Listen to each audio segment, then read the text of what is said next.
Who will replace Truss as UK Prime Minister? Sunak? Mordaunt? Johnson? Liz Truss quit on Thursday after the shortest, most chaotic tenure of any British Prime Minister, forced out after her economic programme shattered the country's reputation for financial stability and left many people poorer. The Conservative Party, which holds a big majority in Parliament and need not call a nationwide election for another 2 years, will now elect a new leader by October 28, Britain's fifth Prime Minister in 6 years. Who will replace Truss as UK Prime Minister? By Elizabeth Piper, Andrew McCaskill and Alistair Smout. Truss says she will go next week. Sunak, Mordaunt seen as contenders for top job. Boris Johnson could return. Liz Truss quit on Thursday after the shortest, most chaotic tenure of any British Prime Minister, forced out after her economic programme shattered the country's reputation for financial stability and left many people poorer. The Conservative Party, which holds a big majority in Parliament and need not call a nationwide election for another 2 years, will now elect a new leader by October 28, Britain's fifth Prime Minister in 6 years. That contest is likely to pit ex-Finance Minister Rishi Sunak against Penny Mordaunt, but could also see the return of Boris Johnson, who was ousted as Prime Minister in July when his ministers resigned en masse to force him out of office. The sight of yet another unpopular Prime Minister making a resignation speech in Downing Street, and the start of a new leadership race, underscores just how volatile British politics has become since the 2016 vote to leave the European Union. Speaking outside the door of her number 10 office, Truss accepted that she had lost the faith of her party and would step down next week. The pound rallied as she spoke.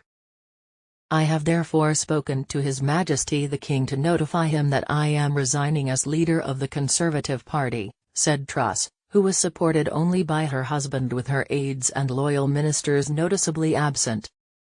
Allied leaders said they would continue to work with her successor and emphasized the importance of stability. Truss was elected in September to lead the Conservative Party by its members, not the broader electorate, and with support from only around a third of the party's lawmakers. She had promised tax cuts funded by borrowing, deregulation and a sharp shift to the right on cultural and social issues. But within weeks she was forced to sack her finance minister and closest political ally, Kwasi Kwarteng, and abandon almost all her economic program after their plans for vast unfunded tax cuts crashed the pound and sent British borrowing costs and mortgage rates soaring. Approval ratings for her and the party collapsed.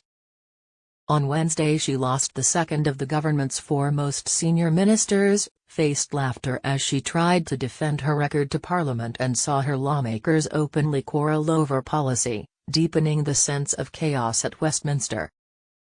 New Finance Minister Jeremy Hunt is now racing to find tens of billions of pounds of savings to try to reassure investors and rebuild Britain's fiscal reputation.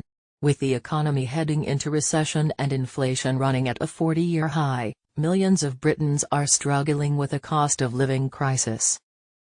Hunt, who has ruled himself out of the leadership race, is due to deliver a new budget on October 31 that is likely to cut spending on public services that are already showing clear signs of strain. Next, race for Downing Street. One of the most contentious issues facing the Conservatives is how they elect a new leader, after the party's 170,000 members chose Truss over the wishes of its elected lawmakers at Westminster. Groups within the party have battled over the direction of the country since the Brexit vote. In previous contests the candidates were whittled down to two through a number of lawmaker votes over weeks, before the membership selected the winner. Many Conservative lawmakers say that cannot be allowed to happen again. "Members can't have a say, we have to sort this out," one lawmaker said. Asked if the party could rebuild its reputation from this point, he added, "Never in a million years." Organizers said that any candidate would need the backing of 100 lawmakers, and that if only one candidate passes the threshold by 2 p.m., 1300 GMT, On Monday they will automatically become Prime Minister. If two candidates remain, party members will get an online vote. Among those expected to run for the role are Sunak, the former Goldman Sachs analyst who became finance minister just as the COVID-19 pandemic arrived in Europe. While he has been proven right in his warnings that Truss's fiscal plan threatened the economy, he remains deeply unpopular with some Conservatives after he helped to trigger the summer rebellion against Johnson. Penny Mordaunt, a popular former defense minister, could also run, with other possible hopefuls such as Suella Braverman, the Interior Minister who quit on Wednesday, and Trade Minister Kemi Badenoch unlikely to reach the 100 nominations. Johnson, who still faces an investigation into whether he misled Parliament after he and his staff held a string of parties during COVID-19 lockdowns, may also be a candidate.